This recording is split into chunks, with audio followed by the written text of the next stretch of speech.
All right, let's go ahead and get started with F2L. So tell me a little bit about what your current state of F2L looks like. I know it's intuitive for the most part, but be just a little bit more specific.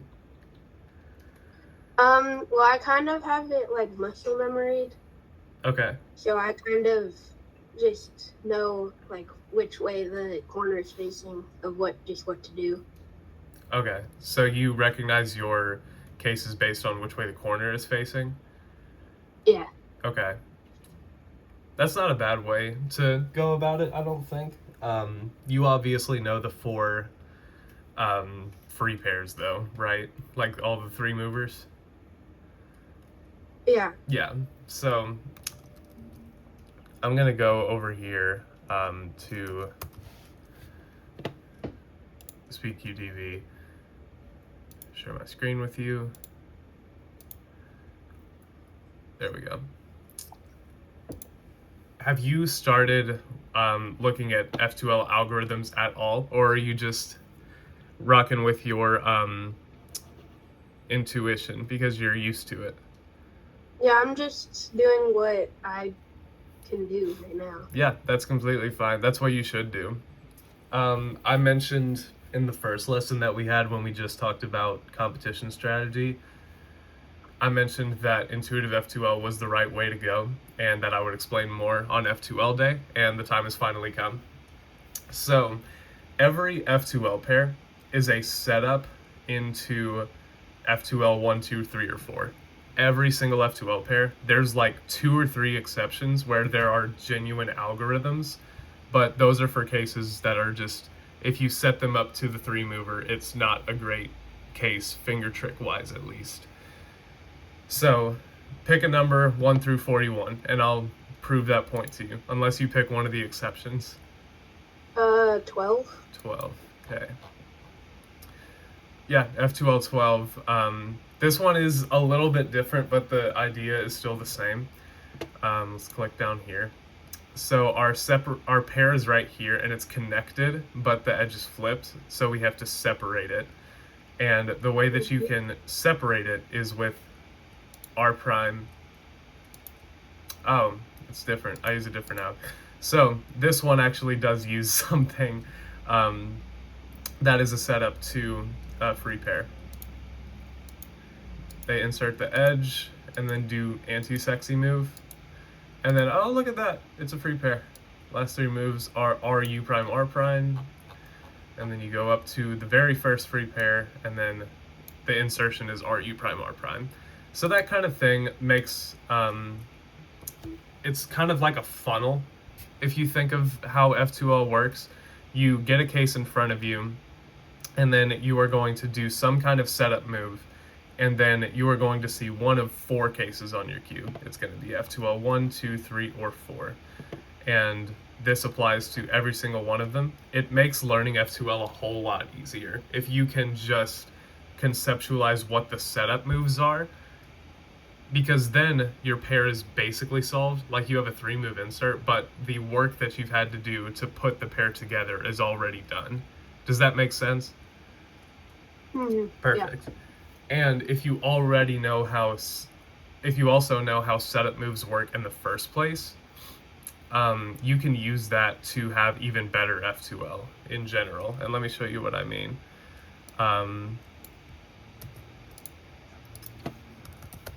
So let's say you have this algorithm on your cube. This is not the setup, that's the alg.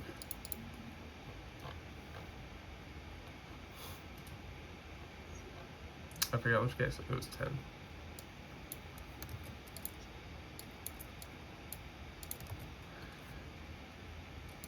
Okay, let's say you have this case right here. This corner is facing to the right. That's how you would recognize it. And then F2L 10. Yeah, this is F2L10. So the way that this has you do it is U prime, hide the corner, and then move the edge over. So that way when you bring this back down, do you notice how this is a 3-mover now? Oh yeah. When you do U, now you can insert it. And the reason that works is because at the beginning of the algorithm, if you just inserted this corner, the edge that goes along with it is this white edge. And we don't want that white edge to be down here in the bottom. So the logic is we move this corner to the right, then we hide it in the bottom layer. The reason we do that is because the edge we need to adjust is right here, and it's in the top layer. Does U... I was actually taught to do a U to hide the corner. What do you mean to do a U to hide the corner? Like, instead of doing U prime, then R, I would do U, then R. Or U, then L. Or F prime. Okay, green is in front. So it would be, like, in this case it would be R, but I do kind of see where it could be L. If you, like, do U and then F prime U F. This is just a better way to finger trick that. It's the same, like, type of algorithm where you're separating these two from each other, but then bringing them back close together again. But this way is way easier for finger tricks because you're just using your R and U moves.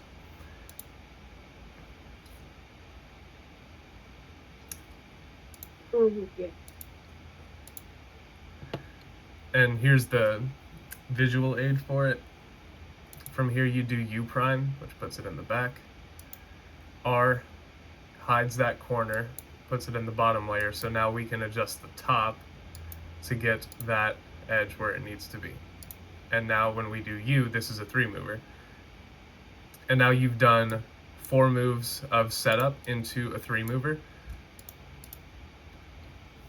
So if you really think about it, when you're learning F2L, you just need to learn the setup moves. Because it's somewhat logical what free pair case you're going to get at the end of your advanced alg. But if you just memorize the if you just memorize the setup moves, it's going to make your life a whole lot easier, and it helps a lot with look ahead. Do you want a little rundown on look ahead? Sure. All right. Let's take a scramble.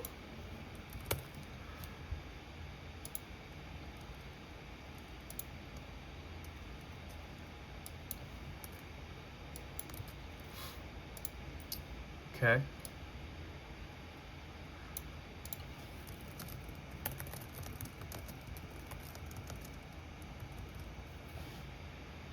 Okay, first glance, the first pair that I see right here, I'm doing yellow cross, and it's a D2 away. I don't see it. Oh, sorry, you're right. Sorry. So now I have yellow cross, and it's a D2 away. The things that I notice, this is an F2L pair where both pieces are in the top and touching each other. That's called a connected pair. When the pieces are on top, touching each other, but they're not solved, that's a connected pair.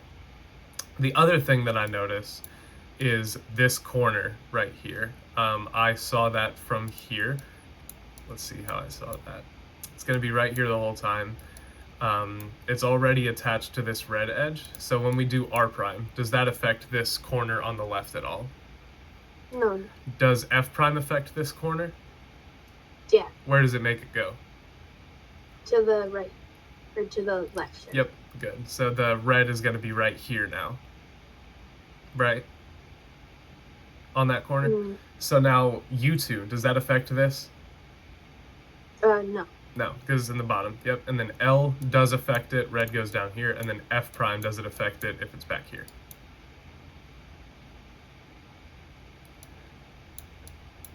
Does this last F prime move affect the corner that's in the back of the cube? No. Good. Okay, so once you have that, there's this pair on the top, and we're gonna finish our cross. Now is where the look ahead starts. Since we know that this corner was going to be here in the first place, we can actually save this corner for whenever we want to. I already have a decent idea of what my second pair is going to be for a couple different reasons. I'm going to send all of this to you, but this is kind of a guide to what F2L should look like whenever you start learning your algorithms. Your first pair should be in the back right or back left every single time. Front right is the worst pair to start with because then you have 3 empty slots and they're all the hardest ones to see. If you start with the back left or the back right pair, it becomes a whole lot easier to manage the rest of your F2L. Does that make sense? Because you can actually see everything that's going on. Mm-hmm. So in this case, it worked out pretty well. Our first pair is going to be back left. And don't worry if I'm talking like you're not getting this 100%. As long as you're getting the concept, that's what's important, because this is very advanced stuff and you've stayed with me up until now, which gives me confidence. So I know the alg for this F2L case. And I also know that it's not going to affect this edge nearly at all. It's specifically not going to affect the orientation of that edge. So how this edge looks right now is how it's going to look after this pair is solved.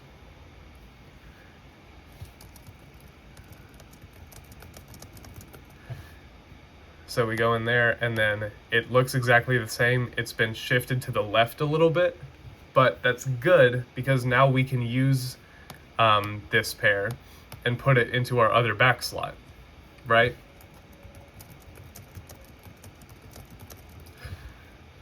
So instead of just doing that all at once, we now only have 4 more pieces to track for our F2L, right? We have the orange and green pair, and then we have the red and green pair. So let's go through this second F2L pair and track down the rest of our pieces.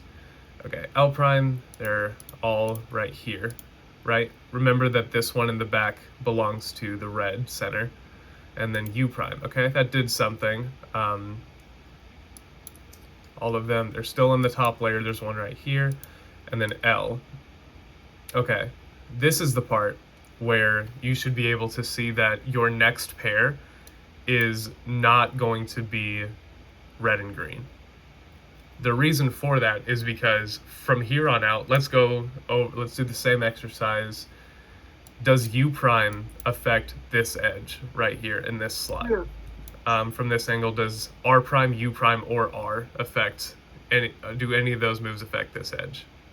No. Okay. And whenever you have an edge or a pair that is in the wrong slot, the best way to take it out is by replacing it with what belongs there. So we're in the middle of our yellow, red, and blue pair. Let's go ahead and finish that. But now this pair has been eliminated. We don't care about this pair anymore. It's going to be our last one.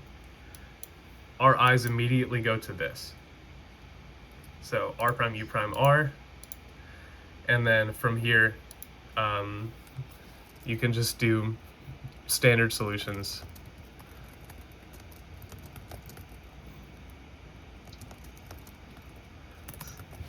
So from here, I chose to do U2 and then hide the edge. And then U prime to bring this corner closer.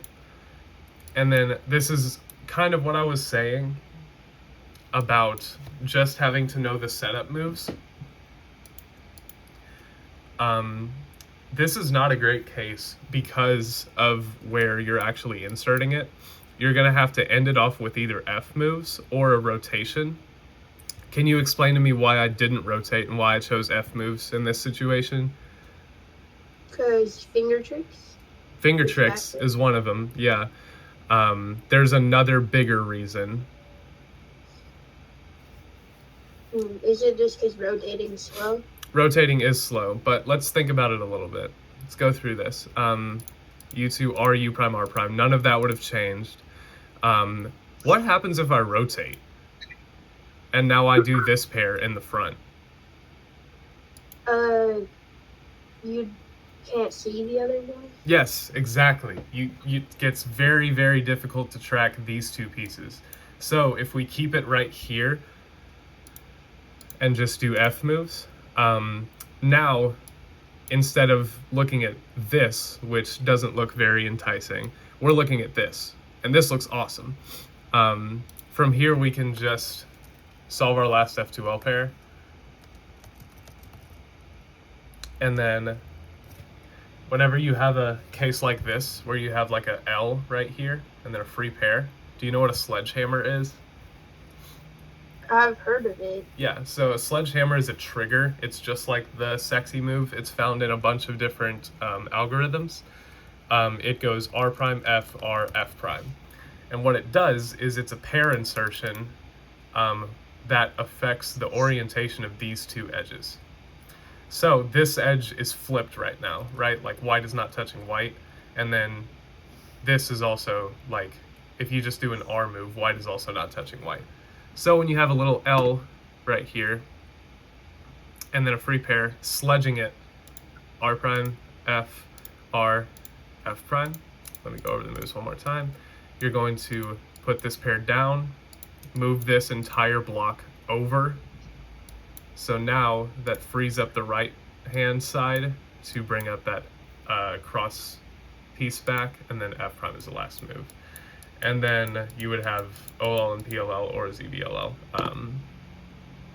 So that's a lot of information that I just threw at you.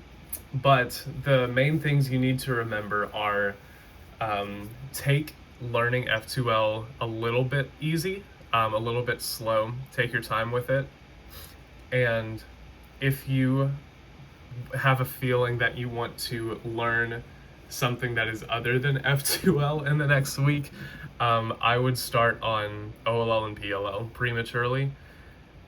Oh, we didn't even go over the order. So I have an order that I like people to go in whenever they're learning algorithms, and I'll send this to you as well. But when you go to SpeedCubeDB, there are filters up here, and all of these filters are different sections of algorithms that you can do. So there's connected, which we talked about. Actually, let me go in order. The free pairs go first, but I'm sure you already know them. There's a bunch of different solutions for the free pairs and a bunch of different virtual representations for what you can do. This is a pretty cool website. I think Timon's course is better, but this is free, so I understand. After free pairs, connected pairs are the next easiest. No, they're not. Corner and slot. Because the first two algorithms, look at those. You know those. You recognize those. So you only need to learn 4 algorithms for corner and slot, and all of them are very good. The worst one is 8 moves. So, very easy. Then there's connected. Connected is a behemoth of a subsection. It has 10 algorithms. That's a quarter of all of the F2L algorithms. And all of these are very, very good for recognition because the pieces are touching each other. But execution and finger tricks can be very difficult because you have to separate them in such a way where when you put them back together, it's a 3-mover. So that's a very restricted algorithm structure that you have to follow for connected pairs. But they're not too bad. And most of these have videos of finger tricks. The finger tricks aren't great sometimes though. So then I give you a little break and do edge and slot. Edge and slot is nice.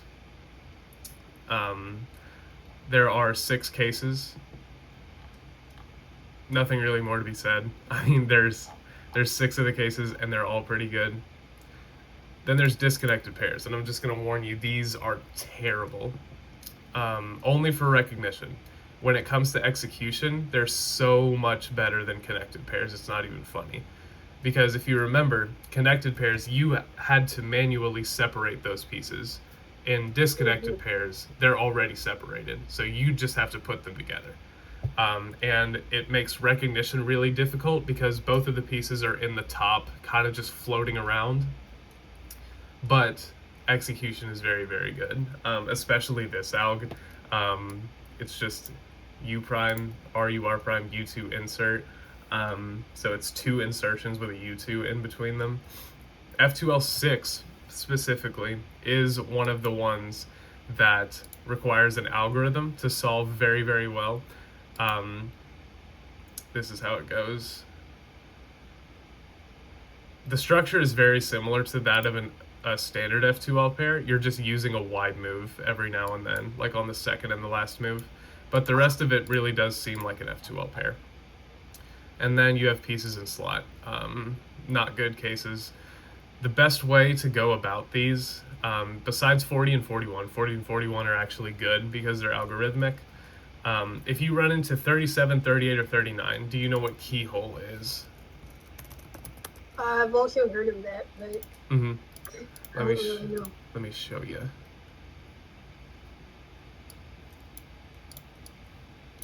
So this works for both corners and edges.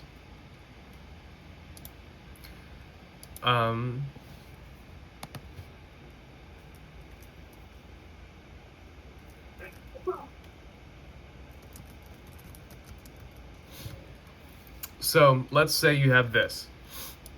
This corner is twisted, but this pair right here, there's nothing there. What you're going to do is you're going to do a D move. And what that D move does is it moves this corner over. And did you see how this was an open slot and now the corner is kind of here? We're going to flip this corner around.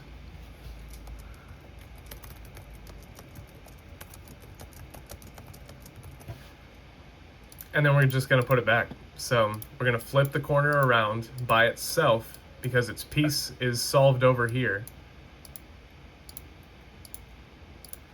And then we're going to put it back.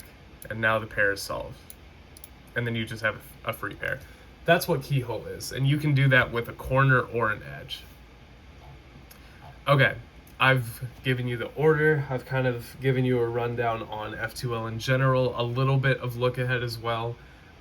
Don't worry about look ahead until after you start really getting into the algorithmic part, because you have to learn the hardware before you can like update your software, I guess. And look ahead is a learned ability that your brain has, but the hardware part is you have to train the algorithms into your fingers. That's the hardest part. So I will send you a quick recap or text of everything that we went over along with homework. I'm going to say like 1 alg, maybe 2 algs every day would be good.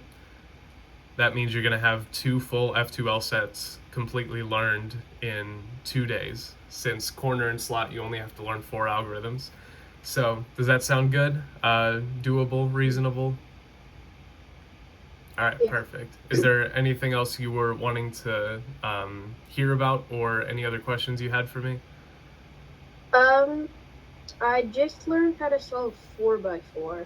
I saw that last night, or I saw that this morning. I fell asleep last night, but yeah, I saw that. How's that been going? I haven't really learned OLL parity yet. Okay. But I always got a solve where I didn't have to do it.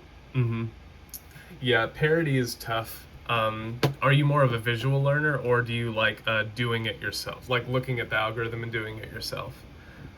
I'm more visual. Visual? But I have a hard time learning like long algorithms. I get that. It's a lot of repetition. Let me see. I'll try to see. Because I've learned like 3-look OLL on 3x3 like really well, but I can't like memorize any of the perm algorithms.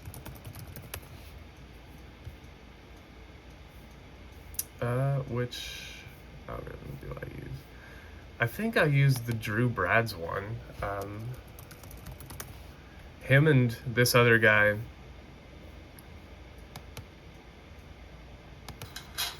Do I use this one?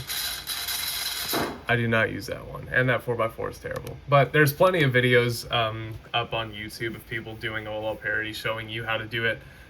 Take it little by little. If you need to learn that instead of 2 F2L algs this week, that's fine. I don't care. But yeah, OLL parity is definitely something you need to learn if you want to do 4x4 in the future. I like 4x4 a lot. It's just the right amount of pieces for me. But if you just enjoy 3x3 and then doing 4x4 occasionally, that's fine too. All right, anything else we need to take care of? Could I get my mom to approve? Yes, I was going to text her about it. Okay, yeah. Bye. All right, see you next week.